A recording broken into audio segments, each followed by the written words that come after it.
connaissez cette page, ça veut dire que vous aussi, vous avez désespérément essayé de vous débarrasser de vos boutons en attendant la solution miracle. Mais celle-ci n'existe pas, et si elle existe, elle n'a pas encore été trouvée. Alors aujourd'hui, je vais vous parler honnêtement de mon acné, de son évolution en vous montrant des photos et vous expliquer comment on peut petit à petit s'en débarrasser. Bonjour à tous, aujourd'hui je vous retrouve pour une nouvelle vidéo donc de la série Sans complexe sur...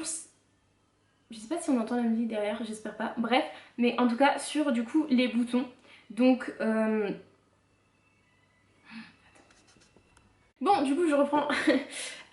Du coup le disclaimer. Déjà, vous êtes plus que votre apparence numéro 1 et ça c'est... Vous êtes beaucoup plus que votre apparence. Deuxièmement, les boutons, enfin l'acné en tout cas, c'est une maladie et j'aimerais juste dire aux gens, autant que vous diriez pas à quelqu'un qui est en fauteuil roulant, je compare pas quelqu'un qui est en fauteuil roulant et quelqu'un qui a de l'acné, donc de toute façon on peut pas comparer la gravité des maladies, mais juste, vous direz jamais à la personne, oh t'arrives pas à marcher, et bah pour moi c'est la même chose, tu dis pas à quelqu'un, oh t'as des boutons, oh t'as un bouton aujourd'hui, parce que vous savez pas ce par quoi la personne passe, vous savez pas à quel point ça fait mal, surtout les gens qui ont pas de boutons et qui disent ça, mais vraiment... Juste dites rien. Et surtout si c'est juste pour exprimer un jugement, bah chut, genre vraiment stop. Je suis pas dermato, vraiment pas, même si je suis allée très souvent, mais je suis pas dermato. Moi je vous donne des conseils par rapport à mon type d'acné, par rapport à mes problèmes. Et donc je vais vous donner des conseils, tout ce qui est alimentaire, tout ce qui est traitement, c'est ce que moi j'ai fait et c'est ce qui marche pour moi. Mais peut-être que pour vous ça marchera pas pareil. Et surtout, je vais pas vous donner une solution miracle, juste disclaimer numéro 4, ça prend du temps. Et vous êtes beau, belle comme vous êtes, et les boutons ça change vraiment pas qui vous êtes. C'est juste relou et ça fait mal, mais ça change vraiment pas qui vous êtes. J'ai commencé à avoir des boutons quand j'avais... wait, je ne sais pas. Si, j'ai commencé à avoir des boutons quand j'avais 10 ans, donc quand j'étais en CM2. Ça allait de pire en pire, mais en gros, de CM2 à 3ème, c'était ici. Genre en gros la zone T, grasse, et j'avais surtout des boutons sur mon front. Mon front c'était... il était tellement gras, on voyait des reflets de lumière dessus, juste pour vous expliquer. Je vais mettre une photo ici, parce que j'en ai une et j'en mettrai pas plus parce que cette période c'était vraiment... Je trouve que c'était l'âge ingrat, c'était terrible mon visage et ma tête et tout. Enfin tout était disproportionné parce que j'étais en train de grandir, donc voilà. J'avais surtout des boutons sur le nez, mais sur les joues j'avais vraiment rien. Rien du tout, et sur le menton rien non plus. Et sur le reste du corps pas du tout non plus de boutons. Donc je me plaignais beaucoup et je me sentais très mal par rapport à... vous savez le collège, si on n'a pas une peau parfaite, les gens adorent se moquer. Du coup je me sentais très mal par rapport à mes boutons. Et surtout en 3ème, je crois qu'en 3ème c'était vraiment la catastrophe parce que j'avais le droit de me maquiller. Du coup j'ai commencé à mettre beaucoup de maquillage. Ça n'a pas du tout aidé pour mes boutons parce que si vous les étouffez ça devient encore pire. Donc ensuite en seconde il y a une espèce de période de calme, c'est à dire que j'avais des boutons mais c'était pas non plus catastrophique. Et c'est juste de voir tout le monde avec une peau hyper belle et de me voir moi qui avait toujours genre au moins un bouton sur le visage. C'était un peu... Oh, c'était relou et je me sentais un peu mal. Ensuite, après je suis arrivée en première, et en première c'est l'année où on sait qu'on commence à préparer le bac et les études supérieures, et je me suis aussi engagée dans plein de projets en même temps. Donc j'ai commencé à avoir des grosses périodes de stress et là c'était la catastrophe. Et là c'est là que j'ai commencé à prendre des photos toutes les semaines, toutes les 2 semaines de mes boutons pour voir l'évolution, parce que je me disais en fait de prendre des photos ça m'aidait à me dire il va y avoir une fin, et à un moment je vais regarder ces photos et je vais faire ah ouais quand même, genre c'était dur. Et je suis hyper contente d'avoir documenté ça au final parce que maintenant ça me permet de redonner de l'espoir aux gens. Je leur montre, je viens de positionner, c'est dégueulasse. Bref, donc je leur montre les photos et je suis là ouais c'était terrible. Donc là j'ai commencé à avoir de l'acné cystique, je sais toujours pas comment on dit. 3 fois que je fais cette vidéo, 3 fois que j'ai pas regardé comment on dit le mot sur Google, c'est pas grave. Donc et donc j'avais ces gros boutons que j'ai commencé à avoir. Donc voilà, j'ai commencé à avoir des boutons et ça a commencé à venir sur les joues. Et en gros l'acné où vous avez des kystes, c'est des boules de graisse sous votre peau. Ça faisait très mal, c'était enflammé en plus, genre c'était gonflé, enflammé, ça déformait mon visage et ça faisait vraiment très mal. Et cette période là c'était vraiment ouf. c'était dur, parce que c'était dur moralement à cause de l'école, parce qu'il fallait garder le cap, travailler dur, finir les projets, parce que je m'étais engagée, mais je me suis pas engagée à moitié, genre vraiment je me suis engagée dans tous les projets à fond en mode ne vous inquiétez pas, je peux faire ça, je peux faire ça, je peux faire ça. Et donc je ne dormais pas la nuit, donc il y avait un manque de sommeil, mauvaise alimentation, parce qu'évidemment quand vous êtes stressé, juste si vous avez envie de vous détendre un moment, vous allez manger un paquet de chips, du chocolat, du chocolat. Et après, à un moment ça allait vraiment plus. Et du coup j'ai voulu, ça c'était du coup en terminale, j'ai continué à avoir des boutons. C'était un peu moins grave, mais c'était toujours, enfin, après être passé par la période où j'avais tout le temps des kystes, dès que je voyais un bouton, je commençais un peu à paniquer, vous savez, et du coup j'ai voulu prendre cure acné. J'ai fait tous les rendez-vous et tout avec la dermato, les prises de sang.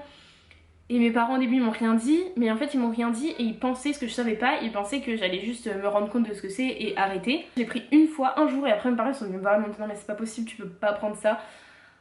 Et donc je ne l'ai pas pris, il y a eu des petites étincelles, mais je n'ai pas pris ce médicament et je suis tellement reconnaissante à mes parents de ne pas m'avoir laissé prendre ça. Mes boutons ont commencé à se calmer, c'est-à-dire que c'était déjà beaucoup plus calme qu'avant, mais là ça a vraiment commencé à se calmer et j'ai aussi commencé à pouvoir sortir sans, en fait, en n'en ayant rien à faire. C'est-à-dire que j'avais des boutons, oui, mais j'ai commencé à comprendre que j'étais plus que mes boutons. Ça a commencé à s'estomper. Et après, quand même, je continuais à manger vraiment n'importe quoi. J'avais une amie en terminale, on se faisait des goûters. Moi, je mangeais des gaufres au chocolat, j'ai commencé à avoir une addiction à ça. Je mangeais vraiment beaucoup, je pouvais en manger 6 en une journée. Non, non, mais tu peux pas faire ça. Mais sur le coup, je m'en rendais pas compte. Et du coup, j'ai commencé à avoir plein de petits boutons. De jolis petits boutons sur mon front. Mais vous savez, des boutons de pu. Enfin, c'était clairement juste parce que ma peau était trop grasse et parce que je mangeais n'importe quoi. Et mon foie devait saturer, je sais pas. Et du coup, j'ai des boutons qui sont sortis là. J'avais encore quelques trucs sur les joues, mais ça allait mieux. Donc j'avais passé mon bac et tout ça. Plus de stress, donc plus de gros boutons sur les joues. Le soleil qui estompe les cicatrices et une meilleure alimentation. Et là, du coup, jusqu'à maintenant, mes boutons, ça va mieux. Il y a toujours des fois, c'est compliqué, surtout quand j'ai mes règles. Donc ça, je pense que c'était à peu près tout pour l'évolution de mes boutons, c'est déjà très long. Oui, les traitements. Du coup, il y a eu 4 grandes périodes. Donc en premier, c'est-à-dire quand j'ai pu commencer à avoir l'âge d'acheter des trucs sur internet, j'ai acheté, c'est-à-dire à peu près, voilà, on va dire en quatrième, j'ai acheté des trucs sur internet genre sur Wish et je les mettais sur ma peau. Bref, donc je pense que juste c'était bête et que ça a pas aidé à ce moment-là, mais je faisais pas de traitement particulier, je me faisais juste n'importe quel masque ou j'achetais des trucs à Sephora et je me disais ah ça va marcher trop bien. En fin de troisième, j'ai commencé à prendre des traitements un peu plus chimiques, donc je prenais des antibiotiques. C'est des espèces de cures de 3 mois, de 1 mois, je sais plus. En gros, c'est des cures d'antibiotiques qu'il faut pas prendre tout le temps parce que sinon le corps s'habitue. Parce que les antibiotiques, c'est pas automatique. Donc voilà, après le corps s'habitue. Donc je prenais 3 mois, puis je faisais une pause de 2 mois, puis je reprenais. Mais bon, à chaque fois qu'il y avait la pause, évidemment mes boutons recommençaient. Enfin, mais ça calmait, en tout cas, ça calmait vraiment l'inflammation. Et après je faisais des traitements, vous savez, tout ce qui est pharmaceutique. J'essayais les trucs, vous savez, qui sèchent la peau. Le sébum ça se régule et vous avez besoin d'une quantité minimum et c'est pas en enlevant tout le sébum. En fait en enlevant tout le sébum, ça va se créer en surplus et vous allez avoir encore plus de boutons. Donc voilà, j'ai pas eu la très bonne réaction. Mais maintenant je sais. Et après ça je me suis dit ok je prends plus rien. Et là j'ai plus rien mis sur ma peau. Mes boutons sont calmés, je dirais pas que c'était forcément efficace, mais je dirais pas non plus que c'était mal. Et je pense que c'était une bonne période pour remettre un peu à zéro. Et après, j'ai commencé en rentrant, enfin les vacances d'été, je pense. J'ai commencé les traitements naturels, c'est-à-dire juste de l'huile de jojoba, me laver le visage avec soit une savonnette, ou sinon me laver le visage c'est vraiment avec tout et n'importe quoi. Enfin, je prends le premier truc que je trouve, hein, sincèrement. Donc voilà. Et après, sur mes inflammations de boutons, je mettais de l'huile de tea tree. Et voilà, juste huile de jojoba et tea tree, et c'était tout. Ça, c'était pour les traitements. Après, ce que je conseille par rapport au traitement de la peau quand vous avez des boutons, après ça, allez voir avec votre dermato si vous avez de l'acné ou c'est des kystes ou des inflammations. Faut vraiment pas mettre n'importe quoi et faut pas que vous fassiez en plus des réactions allergiques ou des trucs d'intolérance. Donc allez voir un dermato. Maintenant, je vais vous donner des petits tips pour votre peau, pour éviter l'acné en fait et pour du moins limiter les répercussions. Donc déjà, numéro 1, l'alimentation c'est hyper important. Chacun ses intolérances et ses trucs qui lui font directement des boutons. Moi, je vais vous faire la liste de mes trucs. Le chocolat au lait ou le chocolat blanc, ça c'est mort. Genre vraiment, c'est J'aime trop ça, mais il faut vraiment que je me limite quand j'en mange. Et quand j'en mange trop, je sais direct que j'en ai trop mangé parce que le lendemain, j'ai juste des boutons qui sortent en fait. Mais si je vais boire tous les jours un verre de lait par exemple, ou que je vais manger voilà, tous les desserts du fromage, ou si je mange des yaourts tout le temps, bah juste j'ai des boutons et des gros boutons parce que moi mon estomac il veut pas. Voilà, ça marche. Et dès que je mange du porc, bah, ça part en cacahuète quoi. Vraiment j'ai des énormes boutons et ça c'est toute ma famille pareil. Et ensuite, le dernier truc qui me fait trop mal au cœur, mais c'est les sodas. Bon après c'est pas bon pour votre santé de base, les sodas c'est vraiment trop de sucre. Je sais, mais j'aime trop ça. Je vais donner une petite liste d'aliments avec lesquels vous pouvez remplacer vos petits goûters ou vos sandwichs avec, enfin vos pains avec le Nutella. Ah oui, le Nutella c'est mort. Genre vraiment c'est juste de l'huile. Moi je peux pas prendre ça, ça marche pas. Sur ma peau ça fait des réactions. Donc du coup, une petite liste d'aliments avec quoi vous pouvez remplacer ces trucs. Donc pour le chocolat au goûter, vous pouvez remplacer ça avec des banana bread par exemple, ou des gâteaux au chocolat que vous faites vous-même. Vous pouvez prendre des noix, des amandes. Et pour les produits laitiers, moi je remplace avec le lait végétal. Je trouve que les meilleurs c'est avoine, épeautre et noisette et riz. Après, par exemple, il y a des gens qui aiment le lait d'amande, mais moi je trouve personnellement que c'est immonde et je peux pas en boire. Il faut pas s'en vouloir parce qu'on a mangé un truc qu'on n'aurait pas dû manger. Enfin vraiment c'est pas ça le but de cette vidéo. C'est juste de vous dire que il y a des réflexes à avoir si vous voulez limiter vos boutons. Ah et aussi vu que je tiens à être 100% honnête avec vous, je vais vous montrer ma peau. Donc j'ai pris des photos il y a 3 jours où ça allait hyper bien, donc je vais vous mettre, où j'avais juste vraiment des cicatrices et aucun bouton. Mais là bah j'ai recommencé à avoir des petits boutons que j'ai touchés et que j'aurais pas dû, mais voilà. Oui d'ailleurs, mettez pas trop vos mains sur votre visage parce que ça met plein de microbes. Donc du coup je vais vous montrer, hop, je sais pas si on voit bien mais en gros voilà, il y a des petits boutons, des cicatrices, là il y a un truc que j'ai touché, bah là c'est terrible mais j'aurais pas dû, mais bon voilà c'est la vie hein.